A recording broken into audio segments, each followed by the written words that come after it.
Good morning student, कैसे हैं आप लोग। विद्यासागर ऑनलाइन क्लासेस में आप सभी का स्वागत है। पहले तो बाबू आप लोगों को एक इन्फॉर्मेशन देना चाहेंगे कि ये सेट का आपको पीडीएफ चाहिए, तो इस पीडीएफ के लिए आप हमारे टेलीग्राम चैनल से जुड़िए और टेलीग्राम चैनल का नाम है विद्यासागर ऑनलाइन क्लासेस। तो उससे जुड़ जाइएगा आप लोग। तो क्या होगा कि हर सेट का पीडीएफ आपको प्रोवाइड होते रहेगा, तो आप लोग पीडीएफ अपने पास रहेगा तो उसका प्रिंट आउट लेकर के प्रैक्टिस भी आप लोग कर सकते हैं। तो आज हम लोग साइंस टेस्ट में 11 नंबर टेस्ट को करेंगे, ठीक है। तो 11 नंबर टेस्ट को हम लोग करना शुरू करते हैं, जिसमें हम लोगों का क्वेश्चन नंबर फर्स्ट अब देखेंगे। क्वेश्चन नंबर फर्स्ट क्या कह रहा है, तो फर्स्ट नंबर क्वेश्चन बाबू हम लोगों का दिया गया है। क्या है क्वेश्चन फर्स्ट नंबर, देखेंगे इसको कि निम्नलिखित का सही उत्तर के साथ मिलान करें। निम्नलिखित का सही उत्तर के साथ मिलान करें। अब इसमें बोल रहा है बाबू की कार्य है, तो 1 नंबर कार्य है, तो इधर देखना है किससे मिलेगा। तो इधर जाहिर सी बात है कि दिख रहा है कि कार्य को जूल से मिलाना पड़ेगा, यानी 1 का आंसर क्या होना चाहिए बाबू, डी होना चाहिए। 2 नंबर है बैटरी। बैटरी इधर से क्या करेगा, तो बैटरी का काम क्या है, रासायनिक ऊर्जा को विद्युत ऊर्जा में बदलना, तो 2 का आंसर क्या होगा, ए हो जाएगा। 3rd नंबर है शक्ति। शक्ति क्या करता है बाबू, तो शक्ति के लिए यहाँ पे किलोवाट घंटा दिया गया है, यानी 3 का आंसर क्या होगा बाबू, सी होगा। और 4 जो है माइक्रोफोन ध्वनि ऊर्जा को विद्युत ऊर्जा में बदलता है, तो 4 का आंसर क्या हो जाएगा, बी हो जाएगा। क्लियर। तो इस तरह से हम लोग देख लेंगे कि 1 का आंसर डी होना चाहिए, 2 का आंसर ए होना चाहिए, इस तरह का ऑप्शन है। तो ये सी और डी में है, और फिर 3 का आंसर सी होना चाहिए और 4 का आंसर होना चाहिए बाबू बी। तो इस तरह से आंसर कौन सा होगा हम लोगों का, डी नंबर आंसर हो जाएगा। क्लियर। चलिए तो नेक्स्ट क्वेश्चन को देखते हैं हम लोग। नेक्स्ट क्वेश्चन क्या है, निम्नलिखित में से किस जोड़े की एक सी बीमाएं होती है। मतलब बताना है कि कौन सा ऐसा क्वांटिटी है जिसका डायमेंशन इक्वल होता है, दोनों में से डायमेंशन इक्वल बताना है। तो जैसे आप देख रहे हो बाबू संवेग, तो संवेग के लिए क्या है बाबू, P = mv। तो मास के लिए क्या है, m है, v के लिए LT इनवर्स है। तो ये हुआ संवेग का। ऊर्जा के लिए क्या है बाबू, कार्य है, तो कार्य के लिए क्या है बाबू, Fs। तो Fs के लिए ml T इनवर्स 2 और इसके लिए L, यानी ml 2 T इनवर्स 2। तो ये दोनों एक जैसा है, नहीं होगा। तो जब ये नहीं होगा तो संवेग का और आवेग का बीमा एक जैसा होता है, ये दोनों एक जैसा है और ये दोनों एक जैसा है, तो ये भी नहीं मैच करेगा, यानी ऑप्शन नंबर बी भी नहीं होगा।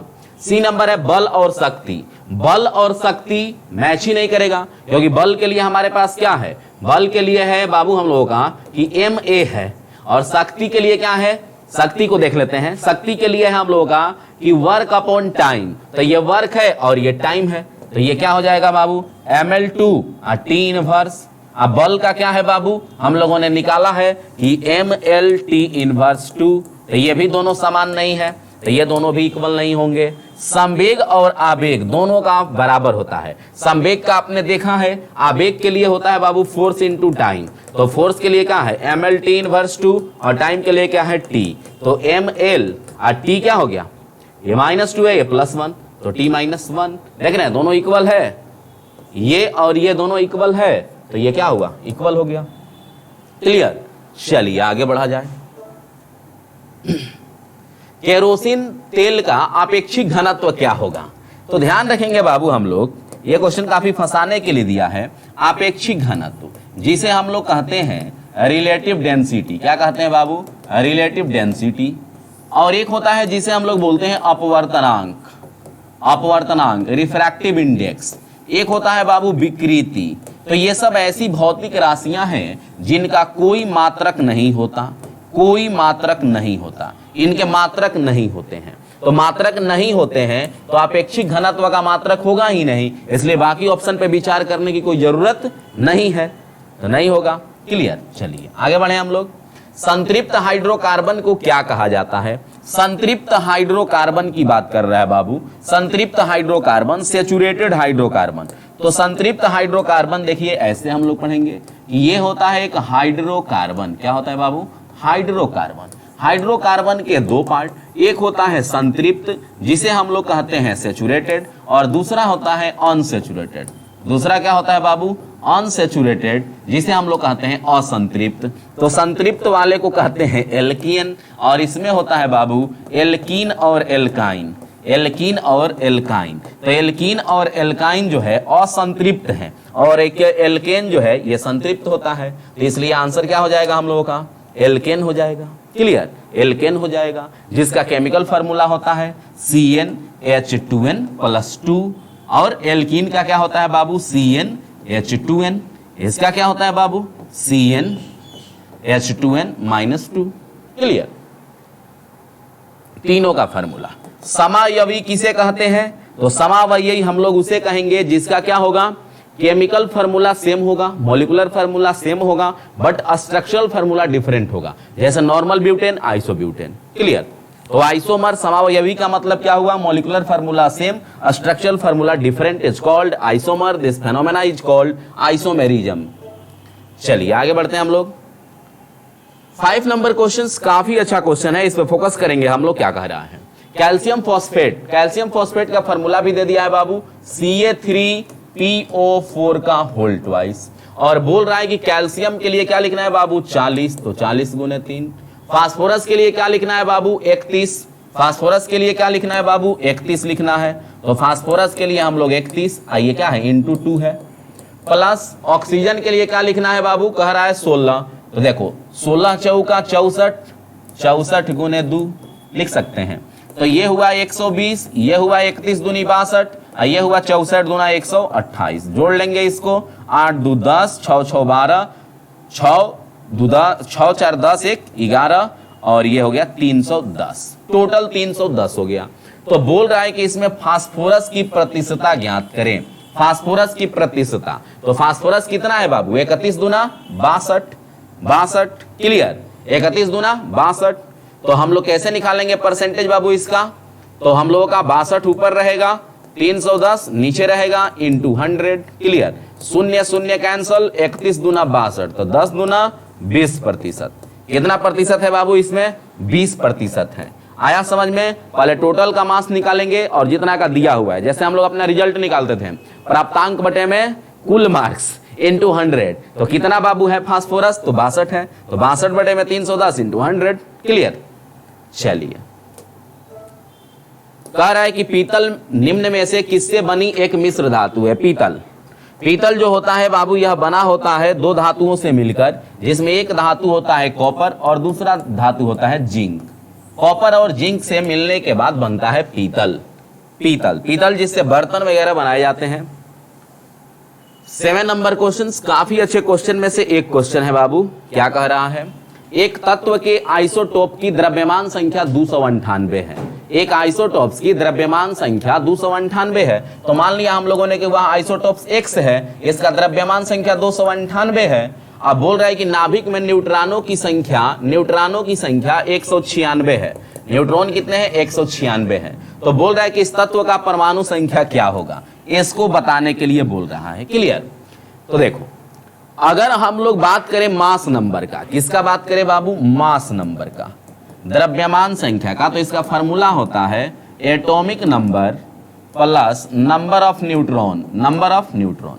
तो देखो मास नंबर दिया है बाबू तुम्हारा 298, एटॉमिक नंबर नहीं दिया है, तो x और न्यूट्रॉनों की संख्या दिया है 196। अब निकाल सकते हो x इक्वल टू 298 माइनस 196। तो 298 में से क्या करना है? 196 को घटा लेना है। तो 2 हुआ, 0 हुआ, 1 हुआ, यही होगा क्या? 102। आंसर क्या होगा बाबू? 102। आ रही है बातें समझ में? आ रही है बातें समझ में बाबू? चलिए आगे बढ़ते हैं हम लोग। बोल रहा है कि 90 थोरियम से बीटा कण उत्सर्जित होता है, तो कौन सा एलिमेंट आएगा? देखिए पहले तो ये देखेंगे कि हम लोगों का थोरियम है, 90 एटॉमिक नंबर है। ठीक है, बोल रहा है कि इससे एक बीटा इमिशन हो गया। तो पहले तो ये जानेंगे कि किसी रेडियो एक्टिव एलिमेंट से अल्फा निकलता है तो उसका एटॉमिक नंबर -1 होता है, और मास नंबर जो है यह -2 होता है। एटॉमिक नंबर क्या होगा? Sorry, atomic number -2, mass number -4। जब अल्फा निकलता है तो बीटा निकलता है तो इसका एटॉमिक नंबर 1 बढ़ जाता है। बीटा निकलता है तो इसका एटॉमिक नंबर 1 बढ़ जाता है और मास नंबर नो चेंज रहता है। तो यानी यहाँ पे जो भी एलिमेंट आएगा उस एलिमेंट का एटॉमिक नंबर कितना होना चाहिए? 90 + 1 यानी 91 होना चाहिए। तो इसमें आप देखेंगे कि 91 है किसका? 91 ये दोनों का है। तो ये यूरेनियम है, तो यूरेनियम का तो 90 होता है, यूरेनियम का 92 होता है। और ये है प्रोक्टियम, प्रोक्टियम का 91 होता है। तो इसलिए हम लोग का बेस्ट आंसर क्या हो जाएगा, प्रोक्टियम 91 to 35। आया बात समझ में। ये क्वेश्चन हम लोग का रेडियो एक्टिविटी से है, रेडियो एक्टिविटी से है कि अल्फा निकलेगा तो एटॉमिक नंबर 2 कम होगा, मास नंबर 4 कम होगा। बीटा निकलेगा तो एटॉमिक नंबर 1 बढ़ेगा, मास नंबर में कोई परिवर्तन नहीं होगा। और गामा निकलेगा तो एटॉमिक नंबर और मास नंबर दोनों में कोई परिवर्तन नहीं होता है। तो यहां पे बताना था कि थोरियम से एक बीटा का इमिशन हो गया तो यहां पे क्या होगा। तो थोरियम का एटॉमिक नंबर 90 है, तो यहां पे जो एलिमेंट आएगा वो 91 होगा। तो 91 दो ऑप्शन में दिया हुआ है, तो 91 यूरेनियम का होता नहीं है, क्योंकि यूरेनियम का तो 92 होता है। तो आंसर क्या होगा, ए हो जाएगा। हम लोगों का आंसर क्या हो जाएगा बाबू, ए हो जाएगा। चलिए, संक्रमण तत्वों के लिए निम्न में से कौन सा कथन सर्वाधिक उपयुक्त है। पहले तो ये जानना होगा बाबू कि ट्रांजिशन एलिमेंट संक्रमण तत्व कहते किसे हैं। तो पीरियोडिक टेबल में जो ग्रुप संख्या 3 से लेकर के 12 तक एलिमेंट रहते हैं, समूह ग्रुप 3 से 12 तक के जो एलिमेंट रहते हैं, इन एलिमेंट को हम लोग कहते हैं बाबू संक्रमण तत्व। संक्रमण तत्व, और इनकी खासियत होती है कि ये डी ब्लॉक के एलिमेंट कहलाते हैं और इनका कोई भी लास्ट ऑर्बिट पूरी तरह से भरा हुआ नहीं होता है। इनका बाह्यतम कोष, अंतिम कोष जो होता है यह अपूर्ण होता है, और ऐसे तत्वों को हम लोग कहते हैं बाबू ट्रांजिशन एलिमेंट। इसी को हम लोग बोलते हैं संक्रमण तत्व। इसी को हम लोग किस नाम से जानते हैं बाबू, संक्रमण तत्व के नाम से जानते हैं। क्लियर। चलिए, फाइटो हार्मोन क्या है, फाइटो हार्मोन क्या है, इस पे फोकस करते हैं। फाइटो हार्मोन क्या है। फाइटो हार्मोन का मतलब होता है बाबू, एक लाइन में समझो, फाइटो हार्मोन को ही हम लोग बोलते हैं बाबू प्लांट हार्मोन। फाइटो हार्मोन को ही बाबू हम लोग बोलते हैं प्लांट हार्मोन। तो प्लांट हार्मोन क्या करते हैं, प्लांट हार्मोन क्या कहते हैं, प्रकाश संश्लेषण के लिए इस्तेमाल किए जाते हैं। नहीं, हार्मोन प्रकाश संश्लेषण में क्यों भाई, ये शारीरिक प्रक्रियाओं को प्रभावित करने वाले पौधों द्वारा संश्लेषित नियामक है। फाइटो हार्मोन देख करके अचंभित नहीं होना है। फाइटो हार्मोन का मतलब हुआ बाबू कि फाइटो हार्मोन हम लोग कहते हैं प्लांट हार्मोन को, पादप हार्मोन को, और पादप हार्मोन प्लांट में ही बनाए जाते हैं, या कोई भी हार्मोन है। अगर जंतु हार्मोन है तो जंतु के शरीर में बनाए जाते हैं, प्लांट हार्मोन है तो प्लांट के हार्मोन में बनाए, ये शरीर में बनाए जाते हैं। और ये उनके होने वाले केमिकल रिएक्शन को क्या करता है, कंट्रोल करता है, नियामक करता है। क्लियर। आगे बढ़ेंगे हम लोग, नेक्स्ट क्वेश्चन पे फोकस करेंगे बाबू हम लोग। नेक्स्ट क्वेश्चन क्या है इसको देखेंगे। कैल्शियम फॉस्फेट का केमिकल फार्मूला क्या होगा। कैल्शियम फॉस्फेट, तो कैल्शियम फॉस्फेट के केमिकल फार्मूला के लिए बाबू Ca, कैल्शियम की वैलेंसी 2 होती है और फास्फेट PO4 का 3 होता है माइनस में। तो ये इसके पास आता है और ये इसके पास, यानी Ca3 और PO4 का होल ट्वाइस, Ca3 और PO4 का होल ट्वाइस। ऐसा कोई ऑप्शन दिख रहा है क्या हम लोगों का, बिल्कुल ए नंबर ऑप्शन ठीक इसी तरह है। तो ए नंबर ऑप्शन हम लोगों का आंसर हो जाएगा। जानते होंगे आप लोग कि कंपाउंड बनाने के लिए, यौगिक बनाने के लिए वैलेंसी क्या होता है, एक्सचेंज होता है, यानी इसका वैलेंसी इसके साथ और इसका वैलेंसी इसके साथ। क्लियर। चलिए आगे बढ़ते हैं। कह रहा है कि एक परिवार में एक महीने में 320 इकाई ऊर्जा का उपभोग किया जाता है, तो यह ऊर्जा जूल में कितनी होगी। अब देखिए क्वेश्चन, देखिए काफी अच्छा क्वेश्चन है। 1 किलोवाट घंटा बराबर 3.6 इंटू 10⁶ जूल होता है, ये तो बात आपको पता है। तो अब बोल रहा है कि 320 यूनिट, तो 320 यूनिट है क्या, किलोवाट घंटा को ही यूनिट कहते हैं, किलोवाट घंटा को ही यूनिट कहते हैं। तो बोल रहा है कि इतना बराबर कितना जूल होगा। तो अगर एक बराबर इतना, तो इतना बराबर 320 इंटू 3.6 इंटू 10⁶ जूल होगा। और जब इसको मल्टीप्लाई करेंगे 320 को 3.6 में, तो हम लोग का 1152 आएगा। कितना आएगा, 1152। तो 1152 इंटू 10⁶ जूल होगा। ठीक है, सिंपल सा तरीका था कि हम लोगों को यूनिट को किलोवाट घंटा में कन्वर्ट करना था, यूनिट को किलोवाट घंटा में कन्वर्ट करना है, तो हम लोग कन्वर्ट कर दिए, क्योंकि किलोवाट घंटा को ही क्या कहते हैं, यूनिट के नाम से हम लोग जानते हैं। क्लियर। चलिए आगे देखते हैं बाबू। प्रजातियों की व्यक्तिगत संख्या को बनाए रखने के लिए और उनके विलोपन को रोकने के लिए निम्नलिखित में से कौन सा आवश्यक है।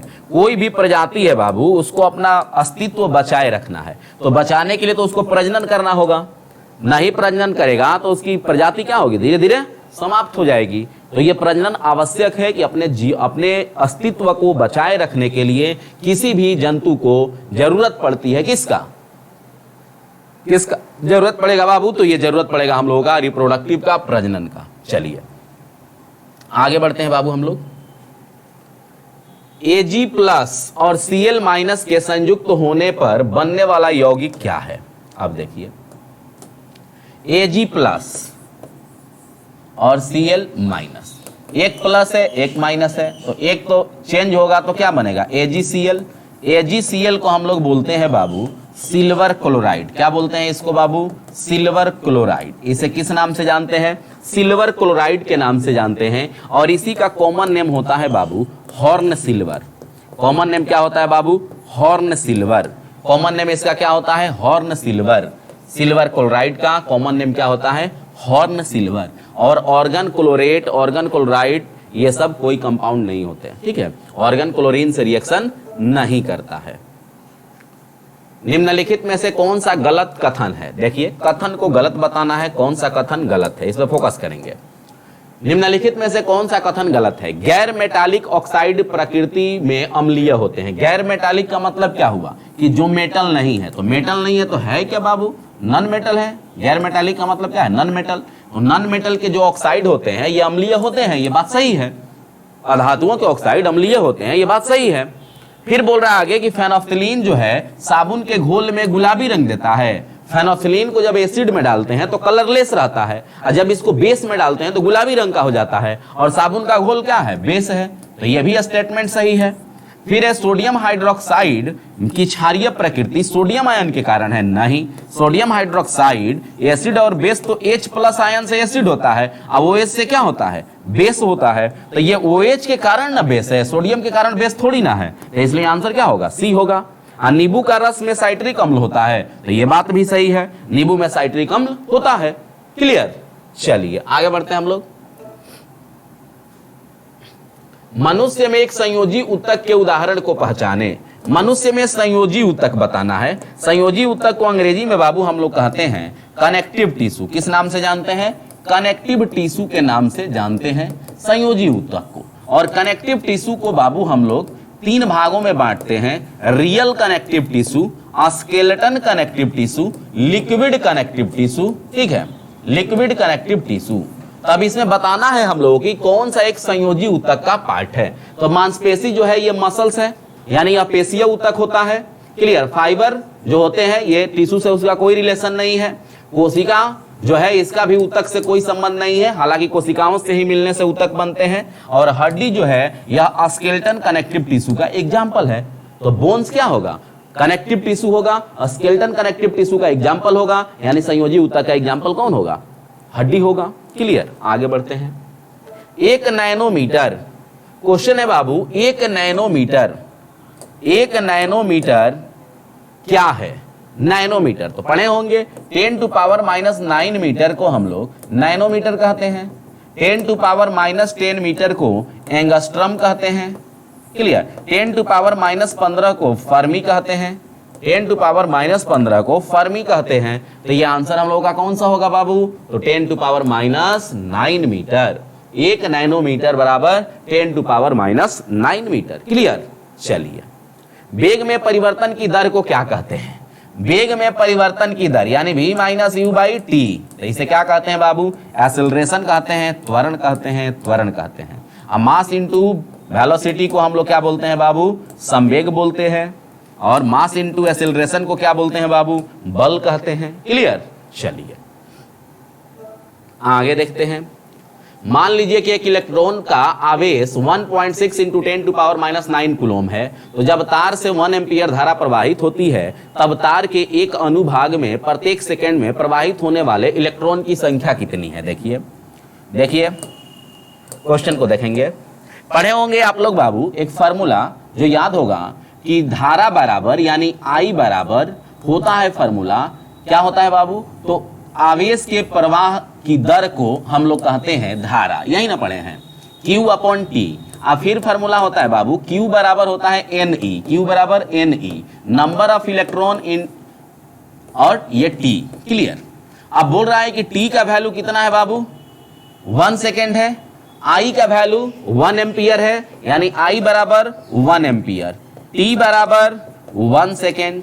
और इसका भी वैल्यू दिया है कि 1.6 इंटू 10⁻⁻19। तो क्या इसका वैल्यू पूछ रहा है? एन का वैल्यू पूछ रहा है। तो एन इक्वल टू हम लोग लिख सकते हैं आई बाई ई। आई का वैल्यू 1, आई का वैल्यू 1.6 इंटू 10⁻⁻19। क्लियर? तो इसको जब भागा देंगे हम लोग तो कंक्लूजन निकल के सामने आएगा 6.25 इंटू 10⁻18। हालांकि आता है ऐसे 0.625 इंटू 10 क्या आ जाएगा हम लोगों का, माइनस ये ऊपर जाएगा तो +19 हो जाएगा। तो +19 होगा तो इसको हम लोग क्या करेंगे, यहां पे दशमलव लाते हैं तो 6.25 इंटू 10⁻18। तो आंसर हम लोगों का क्या हो जाएगा? सी नंबर हम लोगों का आंसर होगा। क्लियर? चलिए आगे देखते हैं क्वेश्चन हम लोग।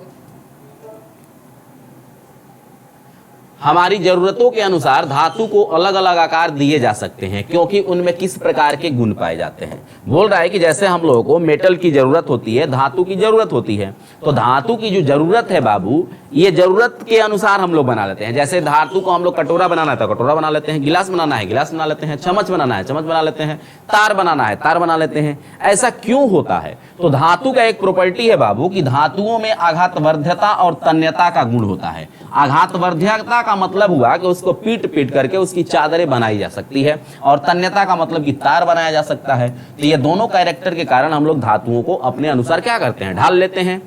क्लियर? चालकता का मतलब कि इससे विद्युत का प्रवाह होता है। क्लियर? सोनारिटी का मतलब कि इसको पीटने पर एक अलग तरह की साउंड निकलती है जिसे हम लोग मेटालिक साउंड या सोनारिटी के नाम से हम लोग जानते हैं। क्लियर हुआ? चलिए आगे देखते हैं हम लोग क्वेश्चन नंबर 22। निम्न में से कौन से एक का उपयोग सामान्यतः सटीक पीएच को मापने के लिए किया जाता है? पीएच जैसे इसका सटीक आना चाहिए, ठीक है, सटीक आना चाहिए। तो लिटमस से तो पीएच पता चलेगा नहीं, फिनोफ्थिलीन से भी नहीं पता चलेगा। यूनिवर्सल इंडिकेटर में तरह तरह के रंग दिए हुए रहते हैं और इन रंगों से पता होता है कि अगर ये रंग आया तो इतना पीएच होगा, ये रंग होगा तो इतना पीएच होगा। यूनिवर्सल इंडिकेटर में अलग अलग तरह के रंग लगे हुए होते हैं। इन रंगों पे एक स्पेशल पीएच का चर्चा किया हुआ रहता है। तो यूनिवर्सल इंडिकेटर जो है यह एक पीएच मापने का सबसे अच्छा सिंबल है। क्या है? सिंबल है, संकेतक है। एल्युमिनियम के ऑक्साइड कैसे होंगे? तो इसके लिए फिर से हम लोगों को रिपीट करना होगा बाबू कि जो एल्युमिनियम के ऑक्साइड है, किसके? एल्युमिनियम के ऑक्साइड। तो एल्युमिनियम इसमें है क्या बाबू? मेटल है। तो जनरली जो मेटल के ऑक्साइड होते हैं, ये बेसिक होते हैं। कैसे होते हैं? क्षारीय। लेकिन एल्युमिनियम और जस्ता इसके एक्सेप्शन है। एल्युमिनियम और जस्ता इसके एक्सेप्शन है। इनके जो ऑक्साइड होते हैं बाबू, ये एसिडिक भी होते हैं और साथ में बेसिक भी होते हैं। एसिडिक भी होते हैं और साथ में बेसिक भी होते हैं। तो ऐसे कैरेक्टर को उभयधर्मी कहते हैं। ऐसे कैरेक्टर को उभयधर्मी कहते हैं। एम्फोटेरिक ऑक्साइड के नाम से जानते हैं, उभयधर्मी ऑक्साइड के नाम से जानते हैं। क्वेश्चन हम लोगों का पूछ रहा है बाबू, देखेंगे क्वेश्चन क्या कह रहा है आगे। निम्नलिखित में से कौन सी धातु कमरे के तापमान पर तरल रूप में होती है? निम्नलिखित में से कौन सी धातु कमरे के तापमान पर तरल रूप में होती है? तो कमरे के तापमान पर मरकरी, क्योंकि मरकरी का बाबू जो फ्रीजिंग पॉइंट है, जमाव बिंदु है, हिमांक बिंदु है, ये -39 डिग्री सेल्सियस होता है। माइनस में 39 मिलेगा तब ये सॉलिड होगा, नहीं तो ये हमेशा लिक्विड के फॉर्म में पाया जाता है। क्लियर? लिथियम सबसे हल्की धातु होती है जिसका घनत्व 0.534 ग्राम पर घन सेंटीमीटर होता है। क्लियर? लिथियम और सोडियम ये दोनों धातुएं पानी में तैरती है। पानी में तैरने वाली धातु लिथियम सोडियम होती है। पानी में तैरने वाली धातु लिथियम सोडियम पोटेशियम भी होती है। नग्न बीजी कौन सा है? नग्न बीजी का मतलब कि वैसा प्लांट जिसमें जड़ हो, तना हो, पत्ती हो, ठीक है, फूल हो, ठीक है, बीज हो, लेकिन फल नहीं हो, ऐसे बीज को हम लोग कहते हैं नग्न बीजी। क्योंकि फल नहीं है तो इसका बीज नंगा रहेगा। तो ऐसे हम लोग एग्जाम्पल है साइकस और पाइनस। साइकस और पाइनस दो ऐसे वृक्ष हैं जो कि नग्न बीजी के उदाहरण होते हैं। ऐसे पौधों को हम लोग कहते हैं बाबू जिम्नोस्पर्म। क्या कहते हैं इसको? जिम्नोस्पर्म के नाम से इसे हम लोग जानते हैं। किस नाम से जानते हैं बाबू? तो जिम्नोस्पर्म के नाम से इसे हम लोग जानते हैं। क्लियर? चलिए आगे बढ़ते हैं।